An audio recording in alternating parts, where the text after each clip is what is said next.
పురస్కరించుకొని ప్రతి సంవత్సరం కూడా సీతారాముల కళ్యాణం అంగరంగ వైభవంగా జరుపుకుంటాం మన బస్సులో. గత 15 సంవత్సరాల నుండి కూడా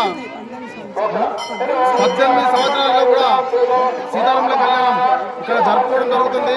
ప్రతి ఏటా కూడా మన వెంకటేశ్వర వాళ్ళు వాళ్ళ ఫ్యామిలీ వాళ్ళు ప్రతి సంవత్సరం పుస్తమట్టలు ఇచ్చి స్వామివారికి కళ్యాణ మహోత్సవానికి తగు చర్యలు తీసుకుంటున్నారు. అలాగే 18 సంవత్సరాల నుండి కూడా చాలా కష్టపడ్డాం ఇంతవరకు. కానీ ఇప్పుడు భగవంతుడి అనుగ్రహంతో ఇంత పెద్ద జాగా ఎక్కడ కూడా లేదు.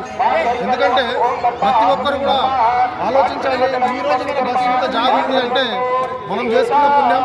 మరి ఎక్కడ ఏ విధంగా జరిగినా సీతారాముల కళ్యాణం అంగరంగ వైభవంగా మన బస్సు జరుగుతుంది. ప్రతి సంవత్సరం కూడా 3000 నుంచి 5000 మంది వరకు ఇక్కడ అన్నదాన కార్యక్రమంలో పాల్గొని కడుపులో ఫోన్ చేసి స్వామివారి ఆశీర్వాదం పొందడం జరుగుతుంది. అలాగే ప్రతి సంవత్సరం లాగే ఈ సంవత్సరం కూడా బ్రహ్మాండంగా జరుగుతుంది. కానీ ముఖ్య ఉద్దేశం ఒకటి ఏంటంటే నేనా నువ్వు అన్నట్టు కాకుండా మ్యాది మీద ఒకరి మీద ఒకరం పోటీవాడి ఇట్టి కార్యక్రమాలు చేస్తాము. కాబట్టి ఎప్పుడైనా సరే అంతా ఒకటే అందరము ఒకటే ఉండి సీతారాముల ఆశీర్వాదం అందరి మీద ఉండాలని మనస్ఫూర్తిగా కోరుకుంటాం. జై శ్రీరామ్. జై శ్రీరామ్.